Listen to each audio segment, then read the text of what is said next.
Good evening. It's good to be back with you once again, isn't it, Ronnie? Indeed it is. And in a packed programme tonight, I shall be meeting Elasto, Britain's most depressed contortionist, who last week tried to bend it all. And then I'll be looking at 3 landscape paintings. Paris, seen through the eyes of a Paris artist. Madrid, seen through the eyes of a Madrid artist. And Pisa, seen through the eyes of Dean Martin. But first, the news. In Parliament today, opposition members claimed that the government's enthusiasm for law and order could lead to innocent people being punished by an act dating back to 1729. Paul Daniels. On the industrial front, Arthur Scargill admitted tonight that he is a 3-shredded wheat a day man. He eats 2 and wears the other one on his head.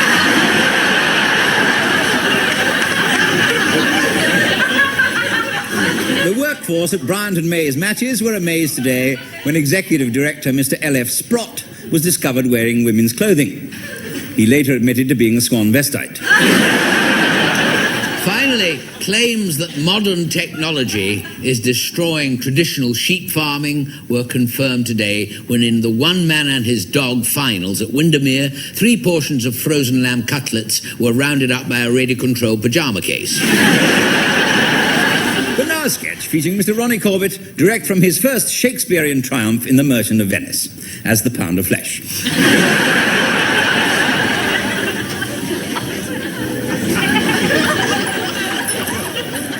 Super theme for a party, isn't it, darling? The great comedians. Terrific idea. I love it.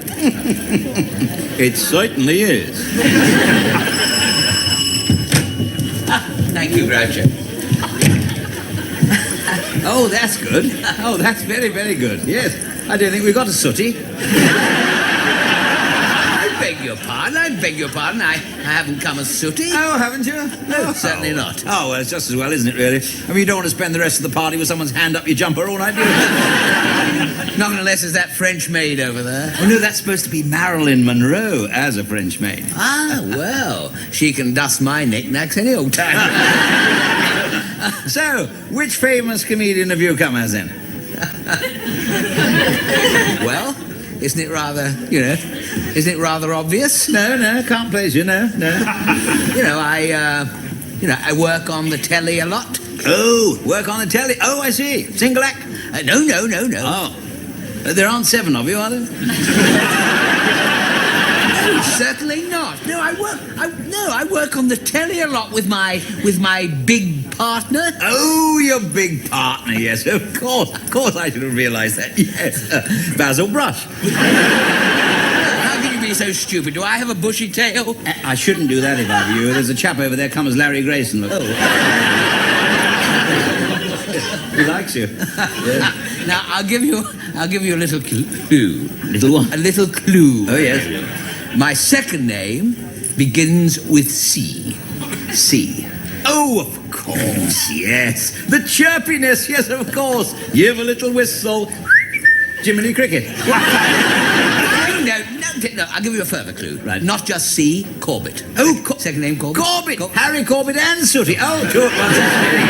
Well, we shall get your Harry Corbett later in the evening, shall we? No, you will not get my Harry Corbett, because I have not come as Harry Corbett, or Sooty, or Basil Brush, or Jiminy Cricket, or one of the 7 dwarfs. I have come as Ronnie Corbett. Nothing like it. If I told you one of his stories, would you believe me in that? Yes, oh, go on, then tell me one of his stories. Yes, this will be good, yes. Well, tonight's story... my producer suggested this story, by the way. And tonight's story concerns a little BBC party we all went to. It was one of these economical parties, where they take away the barman's hearing aid. And Nothing like him. Nothing like him? No, Mike Yarwood does him better than that. Yeah. Look, mate, I will tell you that not only have I come as Ronnie Corbett, but I am Ronnie Corbett. You can't be. Why not? Because the real Ronnie Corbett happens to be over there. Good heavens. There you are, you see. Basil Brush. I am not Basil Brush. Basil, my favourite. I always take my little Basil Brush doll to bed with me every night. Look, I don't care if you take it... Really? Really? Oh, yeah, and cuddle up to him and, want to come to my place for coffee? Some like it hot. Ha, ha, ha! Boom, boom!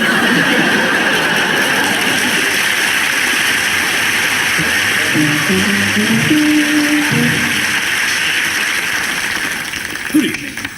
I am from the Department of Stealth and Total Obscurity, with special responsibility for limbs and organs, and I'm here tonight to talk to you about your bodies and what can be done to improve them. Now, here is a photograph of my secretary, Miss Bedtime. Now, what could be done to improve her body? Well, not a lot. But let us face it, which I do quite frequently, wouldn't it be better if her bosom was round at the back? I mean, think of the advantages. Ballroom dancing would be given an added pleasure. It would certainly liven up page 4 of The Sun. And it would be a shot in the arm for the British haversack industry. In fact, Hollywood has already signed Dolly Parton to have the operation and play the lead in the remake of The Hunchback of Notre Dame. Technology already exists to bring about these changes. I myself have had several parts of my body attended to, as my secretary, Miss Bedtime, will attest. Now, you might think I'm talking out of the back of my head, but I'm not. But I could do if I wish, because that's where I have my extra mouth. An alternative place for the mouth, of course, is in the top of the head. This means you can put your breakfast in your hat and eat it going to work. Now, here is someone else who has an extra mouth. I am not at liberty to say where it is.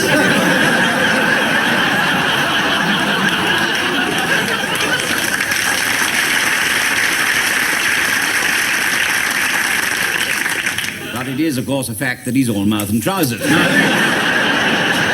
let me give you a few examples of the improvements we are capable of. Now, what is odd about this man? That's right, he's an Australian. And he has 3 legs. But what use is a third leg? Well, over here is a composite picture of Mr. Dickie Bird, the famous English umpire. Now, you see, that does away with the need for wickets. The idea is to try and hit one of his legs and knock his bails off. And no more will you be able to make the excuse that you've only got 1 pair of hands, because now you will be able to have 2 pairs of hands. Boon for the man whose wife tells him he doesn't appreciate her. Now he will be able to show his appreciation by giving her a cuddle and a round of applause at the same time. Now, there's been a lot of conjecture about the best place to put the third eye. Now, many people suggest that the navel is simply begging for an eye.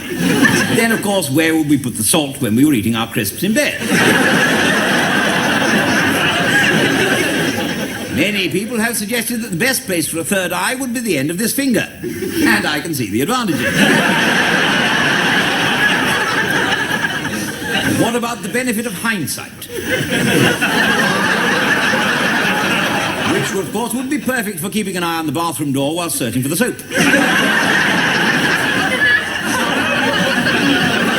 Now, what about an extra ear, I hear you say? Although, of course, if I do hear you say that, why do I need an extra ear? Well, I don't. But consider someone who is using a Sony Walkman. Here we are. Now, thus rendering themselves oblivious to all that's going on around them. But if they had an extra ear, like so, they could still listen to their Sony Walkman with the added benefit that they would also be able to hear the juggernaut just before it hit them. Now, for those desiring additional limbs and organs, special hospitals have been set up throughout the country to accommodate you. For instance, anyone wanting extra hands will be dealt with here at Handsworth. And we have additional specialist hospitals here at Neasden, Headingley, Chester, Liverpool, Musselburgh, Liphook, and of course Hampton Wick. Excuse me.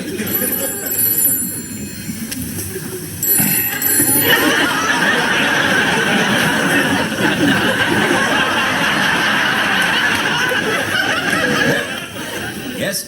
Where are you speaking from? Oh, don't be silly. Someone talking through their hat. Now, turning to the nose, do you realise that we spend over £10 million a year on disposable tissues? So we propose to save all that money with the disposable nose. These will come in convenient boxes here of 10. Or 1 if you happen to be Barry Manilow. And there you have it. Good Lord, is that the time?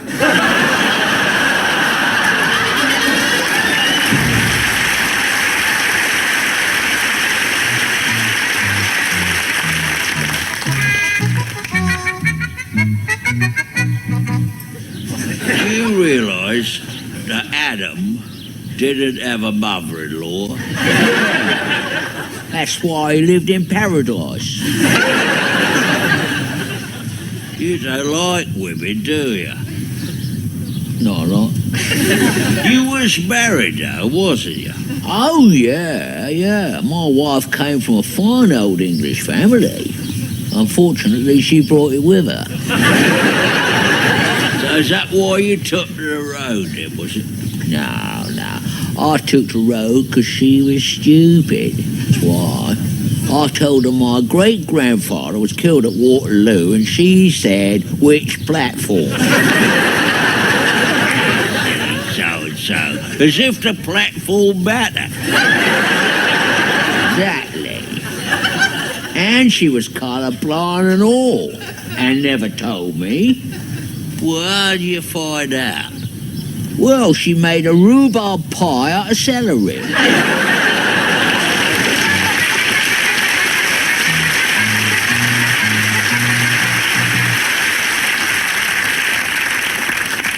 Ship's log, June the 17th. Flogged 10 seamen today. Keel-hauled 4, clapped 3 in irons. Quite a light day, really. But I fear mutiny. I know that the first mate, Fletcher Christian, plans to take over the ship.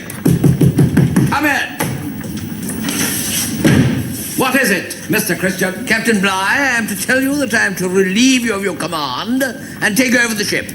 You mean you're going to mutiny? Yes, you and the members of the crew loyal to you will be put in the longboat with such provisions as we can spare. I and the remainder of the men shall set sail for a new life on the high seas. You mutinous dog! This day will live in infamy. The name Fletcher Christian will forever go down in history as a disloyal traitor. Nay, the name of Captain Bligh will go down as a cruel despot of the high seas. That's as may be. One thing is certain, that this incident, this shipboard rebellion, will forever be known and renowned as the mutiny on the Skylark. So be it. But no, wait.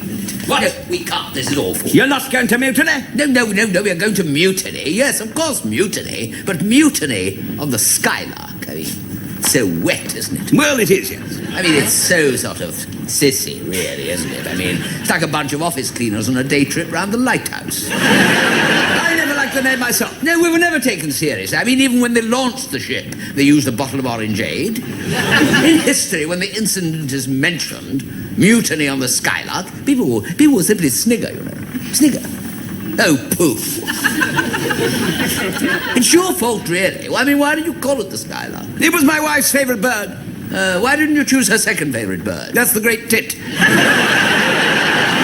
But you're right, Christian. Our names will forever be a historical laughingstock. Like Ethelred the Unready and Alfred the Cake. Yes. Oh, and I did so want to be a romantic hero. We could change it, of course. Could we? Why not? If we change it before you mutiny, then it won't be the mutiny on the Skylark, will it? It'll be a mutiny upon the whatever. What a good idea. What could we change it to? Well, let's see. I mean, there must be millions of names, mustn't there? Millions. I mean, there's... Well, what do they call ships these days? Usually after women. Women's names. Well, there we are. What women's names do we know, then? My God, we have been at sea a long time. What about your wife? You call it after your wife? Yes. What about that? Mutiny on the Muriel. No. What about that little bit you met in Tahiti? That Polynesian piece, what was her name? Tahoa, aloha, aloha, wagga, wagga, ala woo.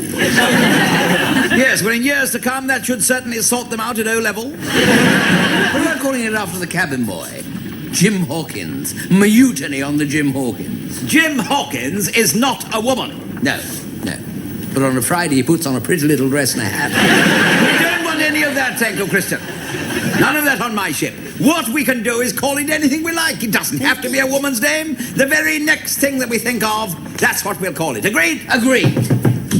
Come in. Mr. Christian, sir, have you taken over the ship? No, not yet. In the meanwhile, will you put such provisions as we can spare in the longboat for the captain? We're very low on provisions, sir. Well, I have some of those new chocolate bars in my locker. Put them in as well, just for the time being. Aye, sir. That's it, chocolate bars. That's what we'll call the ship after, your new chocolate bar. Indeed, then in history, we will go down as serious and important people. Of course, Captain Bligh. Fletcher Christian. And the mutiny on the Crunchy.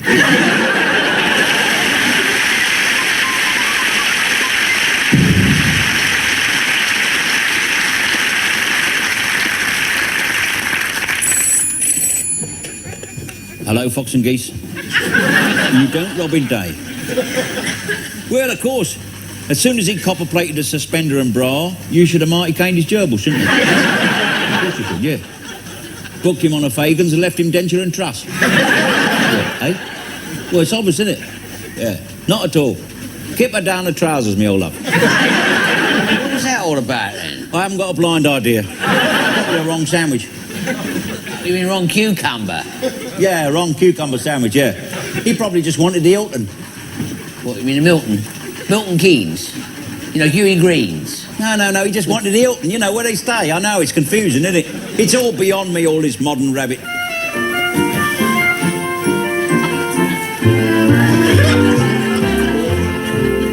A policeman's lot is not a bowl of cherries. Tom and Jerry's. But the problem isn't rounding up a gang. Let 'em hang. For today's police, the thing that really worries Chicken curries. is a keeping up with all the rhyming slang. Wizard prank. For your average modern Rosa watches minder. Organ grinder. Plus the Sweeney, Juliet Bravo and DeVille. Jimmy Hill. And to hear the young'uns talk is a reminder Play the blinder. that you lack the modern conversation skill. Pebble Mill. Your modern cockney copper give the verbal. Dr. Goebbels. In a language never uttered by the Queen. Know what I mean? And the more mature policeman's blood just curdles. Latex girdle. And you will see bring back Dixon of Dock Green.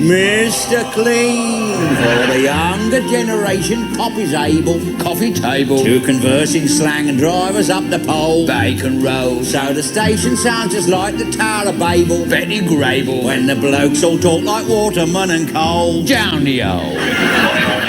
Calling all jam jars. Proceed at once to the M40 naughty. Junction 5, duck and dive. Where punch-up is taking place between owner of a Ford, 4 wheels and a Ford, and an inarticulated lorry driver. Don't forget the diver. Both appear to be a mid-elephant's trunk, so give them the breathalyzer. If that doesn't work, try fertilizer. Roger and out. Big Boy Scout.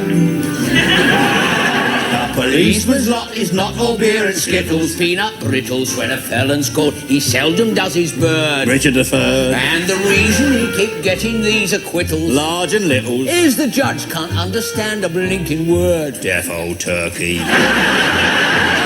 All this lingo may be kosher on the telly, Barbara Kelly. but it hinders the custodians of the law. Roger Moore. Do we know what's going on? Not on your Nelly. Botticelli. No, we can't keep up with Waterman and Thor. Shut that door.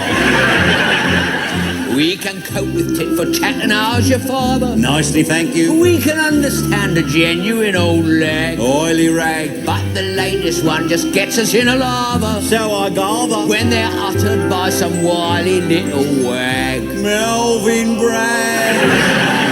Anything we fail to understand. Kiss me hand. Either me or my diminutive chum. Thomas Thumb. 3 wise monkeys we've agreed to imitate. Kiss me Kate. And be completely blind and deaf and dumb. Kiss me quick. Be completely blind and deaf and dumb. Evening all.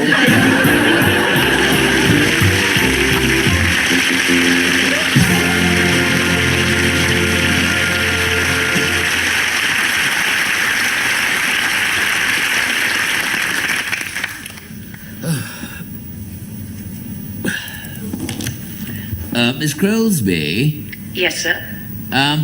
can you suggest something for a headache? I haven't got a headache. No, for my headache, dear. Oh, don't worry. Will you send in a cup of herbal tea, please, and the next patient? Thank you. Very good, sir.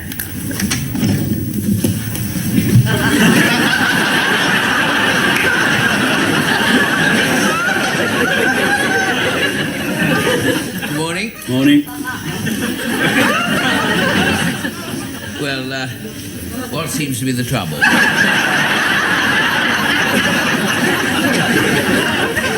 I have got a hatchet in my head. Good Lord, is it? Dearie me. Funny enough, I noticed it, but I thought it was some sort of, some sort of hat. It is some sort of act. Yes, indeed, it is. What sort? The painful sort. Oh, I'm sorry. Good Lord, is it causing you some discomfort? Course it is. Oh dear, yes, it does look rather sore, I must say. Yes, you see, you've got it bang here, haven't you? Right in there, right between, your sexual drive and your ability to sew on buttons. Will you do something about it, please? Certainly. First things first. Now, your name, please. Spat. Initials? TK. Look, I failed to see Excuse me, Mr. Spat. Your date of birth, please? August the 4th, 1930. Well, that's it. What's it? Typical Leo. Typical what? Typical Leo, you see, the fire sign. Fire, metal, hatchet. It is a fireman's hatchet, isn't it? Yes, it is. And, of course, it's the 11th of the month. Of course. You are bound to get a hatchet in your head. Strangely enough, I've written a paper on the very subject. Would you care? Yes, I don't feel like reading at the moment, thank you very much. I've got headache. Yes. Me too. Yeah, but I've got a hatchet in mind. Excuse me, to the outward eye, the untutored eye, you have outwardly got a Yes, hatchet. some of it is inwardly and all. It hurts. Excuse me, Mrs. Bat, I am the doctor. Please allow me to decide what hurts and what does not. Will you please remember? Tell me, are you getting any tingling at the end of your fingers? No, none whatsoever. No, all the tingling is in my head. That is possibly due to the fact... Let us not jump to conclusion, Mr. Spat. That hatchet in the head could possibly be the symptom of something very much worse. Worse? What Much could be worse. worse? What could be worse than that? Look, will you do something? This is an emergency in my head here. If only you'd come to me 10 years ago. I've only got it, am I? A lifetime possibly sitting in the wrong position. Diet of red meat. I mean, you don't even know your birth sign. Of course you're going to get a hatchet in your head. Look, just pull it out, will you please, Professor? We have to treat. Don't you understand? We have to treat the whole man. What about the hole in the man? What sort of doctor are you? Mr. Spat, you're living out of accord with nature, you see. Do you understand? Your yin and your yang are slightly imbalanced. Of course you feel alienated. You feel violent. I didn't put it in my head. The man upstairs was violent. Listen, the man upstairs obeys forces from higher planes as well. I'm sorry. I'm just going to the nearest National Health Outpatients Department. Thank you very much. Oh, you ignorant amateur. You have no idea, have you, of the cosmos? Look, you're a crank, you're a windbag, you're full of hot air, and I hope you sit on your own acupuncture needles. Ingrate. Good gracious, my headache has completely gone.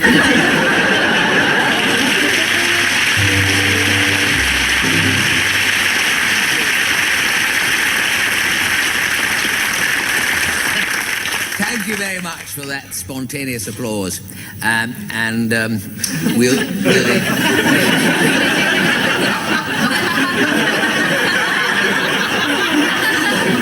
We'll ignore the booing from the royal box. It's not my fault you couldn't get tickets for Cracker Jack. Now, tonight Cracker Jack! Oh, thank you, Mom. A bit late, but very good. Now, tonight, some of you may have noticed a slight addition to the picture on your television screen. I better explain. This is due to a new law, the TV Viewers Protection Act, brackets, comedians of limited growth. Don't know why that should include me, which makes it compulsory for all comedians under 5 foot with big back glasses who sit in chairs telling jokes to carry a government health warning. Well, it is fair enough, I suppose, because research does show that the stories I tell can lead to fatal illness. People get sick to death of them. So that is why we have to put up this sign. Now, incidentally, to be honest, I have been a bit off colour myself all round lately. My imagination has been playing little tricks on me. The other day I was in the garden trimming the big cockerel on the front hedge, you know.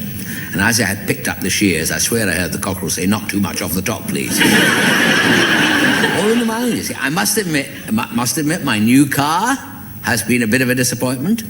The Robin Reliant Turbo. Not the fastest car I've ever driven. The warranty ran out while I was backing it out of the showroom. In fact, all in all, it has been rather a tragic week. Last Thursday morning, our little pet sausage dog, Ronnie Jr., died. No, it shouldn't laugh, but he did die, and rigor mortis set in. My wife took it surprisingly well.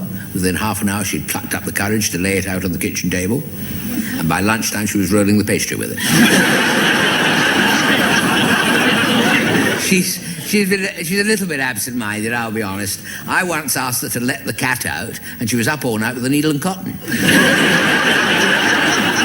To cheer her up, I took her to Madame Tussauds for the unveiling of the new wax dummy of Nigel Lawson. And it was so realistic, the head fell off and the pound rose 25 cents against the dollar. On with the joke, which I am bound by law to tell you is best before August the 3rd, 1876. And which I last heard quite a few years ago now when I was doing a very cheap Christmas show in Chinatown called Jack and the Beansprout. Wasn't much of a part, I'll be honest. I was appearing with Dudley Moore and Charlie Drake as a pantomime earwig. And I must make a good job of this story tonight because it is actually a particular favourite of the controller of BBC One. And I have not been in his good books ever since I disgraced myself over the BBC suggestion box. I suggested they put a hole in the top. Which didn't go down too well. The next day he summoned me to his plush 7th floor office. My goodness, big? I've seen a fly paper in there with the red arrows stuck to it. And he does take a very keen personal interest in this show, The Controller. Every week he and the producer get together upstairs and kick a few ideas around. Then they come down here and kick me around. When I saw him this week, he was feeling rather full of himself, showing off his new Lacoste nose job with a little crocodile over one nostril.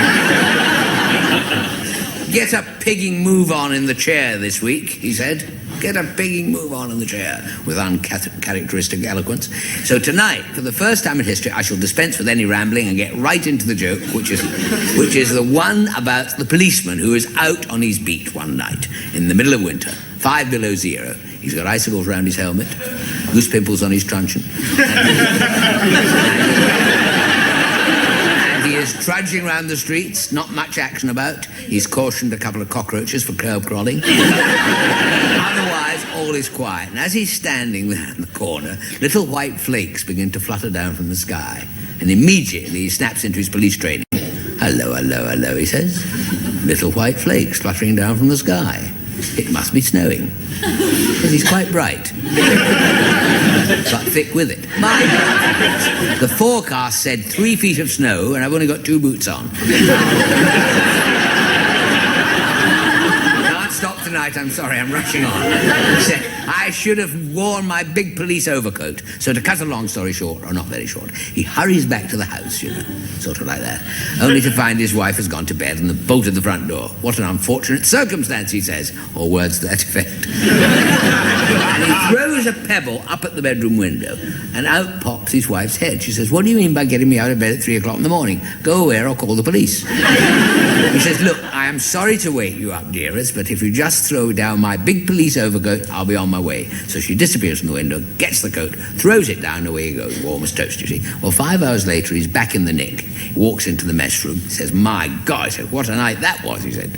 Thank goodness for the old police overcoat, saved my bacon. His mate says, yes, you can say that again. By Jove. Then he gives him a strange look. He says, wait a minute. He says, here, by the way, George, how long have you been a sergeant?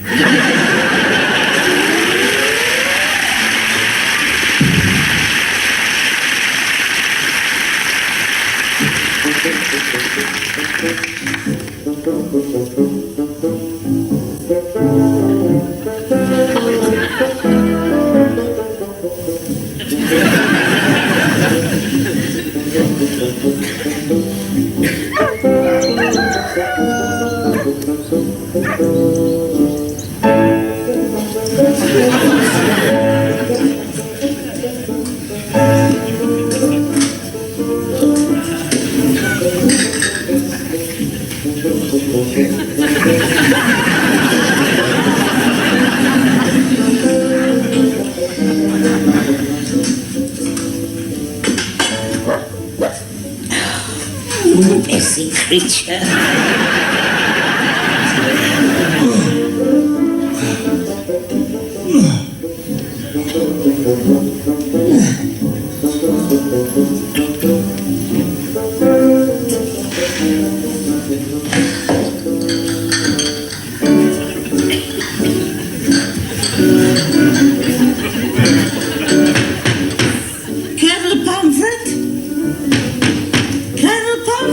What is wrong, Mrs. Tremble?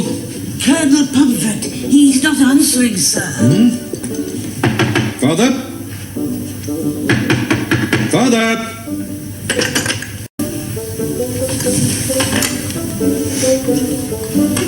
Oh, my God. What is it, James? It's Father. Stand back, both of you.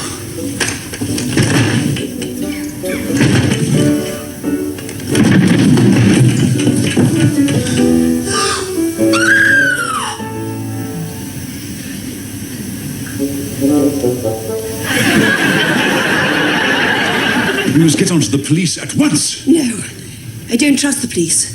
I find they tend to be biased in favour of the innocent. We need a private detective. Miss Marple, then. Fortunately, she lives in the next village. Even more fortunate, the great Belgian detective Hercule Poirot happens to be staying the weekend with her. I must go and see them at once. Yes, do. 2 great detectives for the price of one, eh? Father couldn't be in better hands. Lucky old dog. Fallen on his feet again.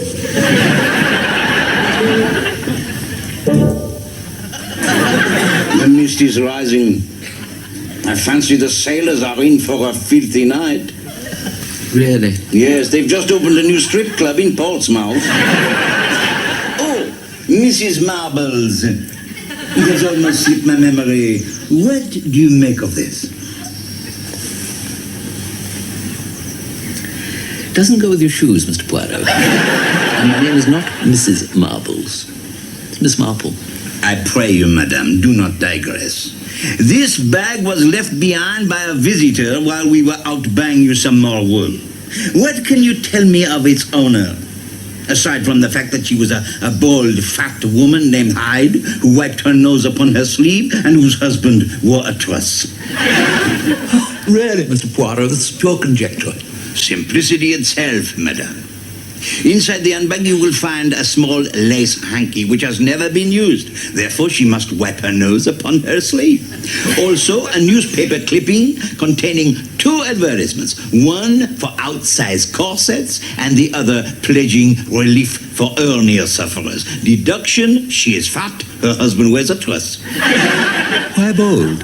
The comb, madame. There is no comb. Exactement.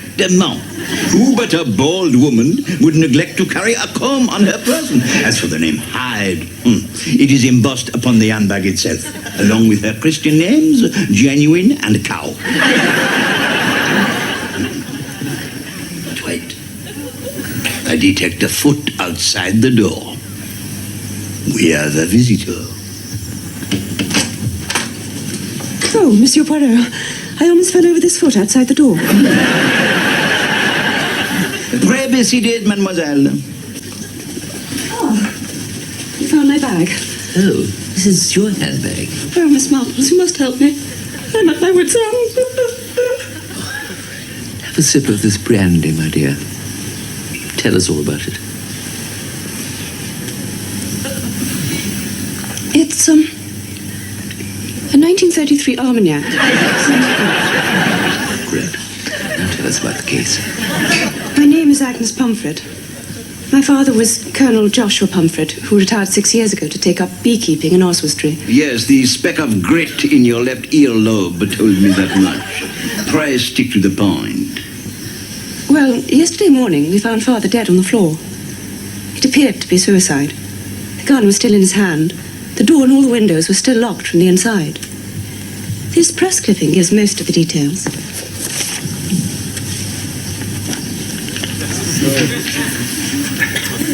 Outsize corsets. And yet there is something about this case that no one could explain, Monsieur Poirot. Why, before killing himself, would my father shoot his own teddy bear? The bullet was still in his chest. It's almost as if someone murdered my father and then shot the teddy bear because it was a witness. To make sure that he did not squeal. Teddy bears don't squeal. They squeak. Spare me the zoological details, please, Mrs. Marbles. This case intrigues me. There is no time to lose. Pack yourself a spare toothbrush and some knitting needles. We must leave at once. Don't forget your handbag. Oh, no. It belonged to my great-aunt in Beckentry. Oh, I came from Beckentry. Oh, perhaps you knew her. A bald, fat woman named Hyde. She wiped her nose on her sleeve. Her husband wore a truss.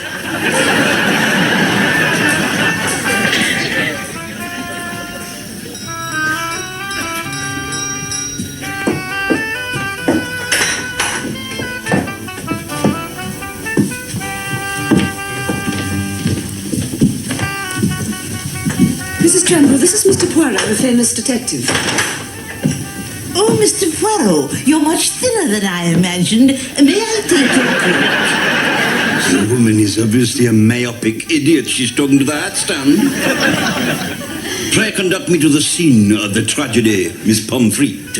Pomfret? As you wish. Tell me, mademoiselle, did he always sleep in this position? He usually slept in the bed, Monsieur Poirot. Oh, hello, what have we here? A cigarette that has singed a hole in the sheet. How careless some people can be. Smoking in bed is a very dangerous occupation. I knew a woman once. Or was it twice? But that's another story. We were very lucky that the whole bed did not simply burst into flames. What a silly man.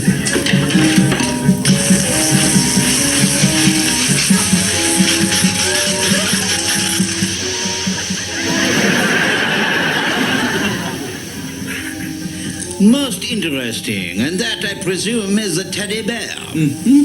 And the bullet is still here in his chest. Tell me, madame, you see like a deep groove across the bottom with a small round hole in it? What's the one, Mr. Poirot? Oh, the bullet, madame, the bullet. Yes, this was fired from the same gun. There is devilry here, Miss Mipple. My dear young man, I observe from this toenail clipping I found upon the carpet that you are a rugby player, no? Good Lord, how on earth can you possibly deduce that? It is nothing.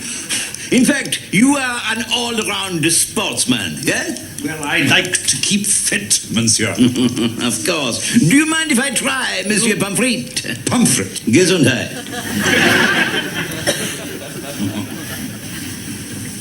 Mr. Pomfret, can you think of anyone at all who might have wanted to murder your father?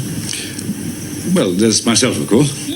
Agnes, Cousin Sidney, Auntie Gladys, and Uncle Wilf, Mr. Widgeon from the post office, old Mrs. Cartwright. Yes. I take it he was not a popular man. We must be going now. Come on, Mr. Poirot, don't dawdle. Never mind. Everyone has their ups and downs. Silence, please. I wish to conduct a little experiment. Madame Tremble, I want you to take this gun and empty all the chambers into my heart. Empty all the chambers. So mad. Make a terrible mess. You've just done this, Rob. Pray, Madame Tremble, do as I ask you.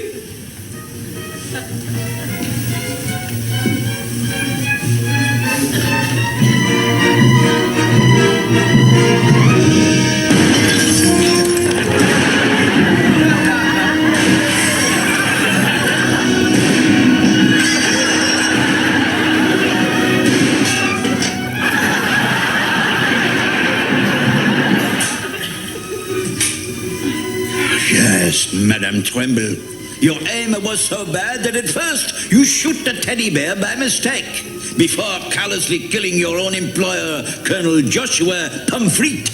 Pomfret? Yes, him. How did you get out of the room and lock the door from the inside? And why did none of us hear any gunshots? There is a perfectly simple answer to that. If only I knew what it was. I think I can help, Mr. Poirot. Because I think I have worked out exactly how this bizarre crime was committed. Oh, I say this won't take too long, will it? I've got 2 vaulting horses and a trampoline being delivered at 4. Ladies and gentlemen, with your indulgence, I should like to take you back now to the night of the crime. Having locked the door and all the windows, Colonel Pomfret thought he was safe. But he was wrong, for the assassin was already in the room.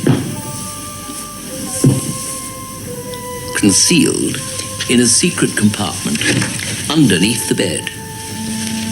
The murderer waited until the time was right and then fired the gun up through the mattress so as to muffle the sound.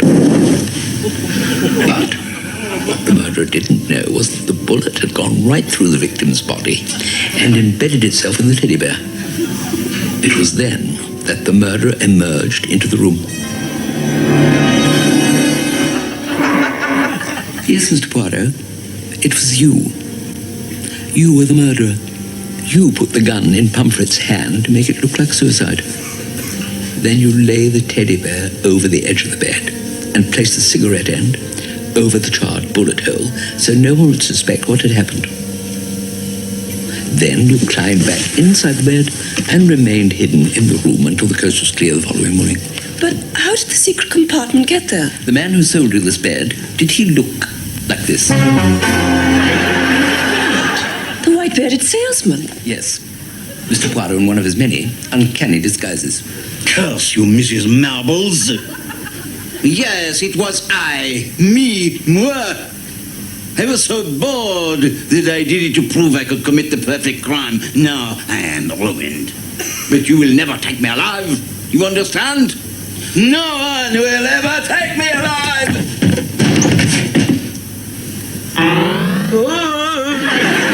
Goodness gracious. Mr. Pomfret, we've left your new trampoline outside in the yard. Is that all right? Never mind, Mr. Poirot. As I said before, everyone has their ups and downs.